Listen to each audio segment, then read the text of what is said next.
네, 더불어민주당에서 언론개혁 TF 단장을 맡고 있는 한준호입니다. 저는 MBC 언론 노동자 출신이기도 합니다. 오늘 방송통신위원회 신임위원장으로 대전 MBC 사장이었던 이진숙 씨를 지명한다는 기사를 봤습니다. 그에 대해서 정부 측에 한마디 드리지 않을 수가 없어서 이 자리에 서게 됐습니다. 먼저 윤석열 정부에 경고합니다.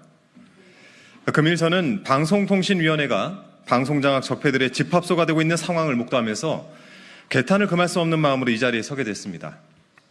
정부는 오늘 단 6달 만에 물러난 김홍일 전 방송통신위원장의 후임으로 이진숙 전 대전 MBC 사장을 새로이 방송통신위원장에 지명을 했습니다. 석 달 만에 물러난 이동관, 6달 만에 물러난 김홍일에 의해서 이제 이진숙은 몇 개월짜리 방송통신위원장이 되겠습니까? 정부 측에 강력하게 경고합니다. 공정과 신뢰를 바탕으로 운영돼야 할 방송통신위원회 수장을 방송 장악의 적폐 인사들로 채우고 바꾸고 다시 채우고 있는 이 황당한 상황을 우리 국민이 결코 용서하지 않을 것이다 라는 것을 명심해 두기 바랍니다. 방송통신위원회 존립에 대한 국민적 의문이 시작될 것입니다.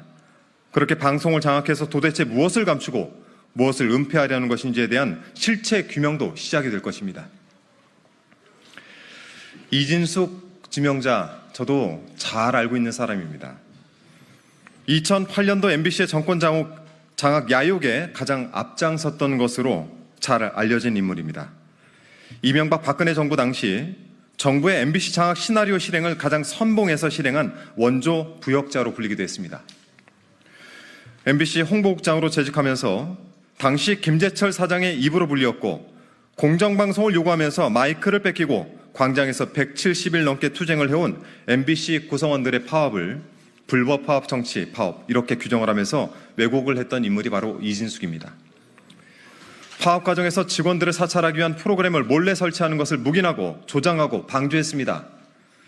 세월호 참사 관련 MBC 보도가 유가족 폐쇄, 정부 비판 축소 등으로 국민적 지탄을 받았던 그 시기 보도본부장을 맡았습니다. 대전 MBC 사장으로 재직 시 90%가 넘는 구성원으로부터 사퇴 요구를 받기도 했습니다. 혹자는 말합니다. 그의 입은 거짓을 선동하고 국민을 기만했으며 언론을 흉기로 만들었다. MB정부 당시 국정원이 작성한 MBC 정상화 전략 문건에서 MBC 장악의 마지막 단계는 바로 민영화였습니다. MBC를 민간 자본의 품으로 넘겨 영속적으로 길들이겠다는 음모였습니다. 이진숙이 극비리에 추진하겠다고 밝혔던 민영화 음모는 당시 최필립 정수장학회 이사장과의 이진숙의 대화가 유출되면서 만천하에 알려지기도 했습니다.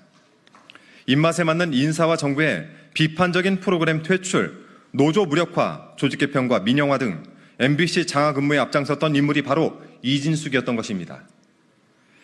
결국 이진숙은 2012년 MBC 기자회 역사상 처음으로 기자에서 제명되기도 했습니다. 같은 언론인으로서 존재를 인정할 수 없다는 기자들의 탄핵이었던 것입니다. 당시 MBC 기자회는 자신이 MBC 기자회의 회원이면서 기자회 제작 거부의 대표성을 끊임없이 공격했고 김재철 사장의 부도덕성이 드러난 법인카드 유용 의혹이 불거지자 기자로서 최소한의 합리적 의심과 상식을 저버리고 이해할 수 없는 논리로 김재철 지키기 선봉에 섰다는 이유입니다. 같은 기자에게도 탄핵이 된 이진숙을 방송통신위원장에 임명한 윤석열 정부의 인사 기준 도저히 이해를 할 수가 없습니다. 정부가 이번 지명을 처리하지 않는다면 이진숙은 이번에는 국민으로부터 또다시 탄핵될 수 있음을 명심하시기 바랍니다. 방통위법 1조, 방통위의 설립 목적은 방송의 자유와 공공성 및 공익성을 높이는 것이라고 밝히고 있습니다. 지금까지 제가 말씀드렸던 여러 가지 사유에 비추어 보더라도 정부의 이진숙 위원장 지명은 방통위 설립 목적에도 부합하지 않습니다. 윤석열 정부와 국민의힘에게 경고합니다. 이진숙 방송통신위원장 지명을 당장 취소하십시오. 이진숙 방송통신위원회 위원장 지명 강행은 결국 공정방송을 바라는 국민적 저항과 역사적 심판을 피할 수 없을 것입니다. 금일 이진숙은 지명에 변해서 무거운 마음이라는 소회를 밝혔습니다. 무겁습니까? 당연히 그래야죠. 그러니 그 무거움을 견딜 수 없다면 지금 그만두는 게 좋은 시점입니다. 현재도 기형적인 방송통신위원회의 2인 체제의 주인공이 되려는 욕심은 여기서 멈추기 바랍니다. 언론을 장악하겠다는 이 정부의 야욕에 일신의 영달을 위해 편승하는 것을 저는 오늘 강력하게 경고드립니다. 이준석 방송통신위원장이 되어서 얼굴 보는 일이 없기를 바랍니다. 고맙습니다.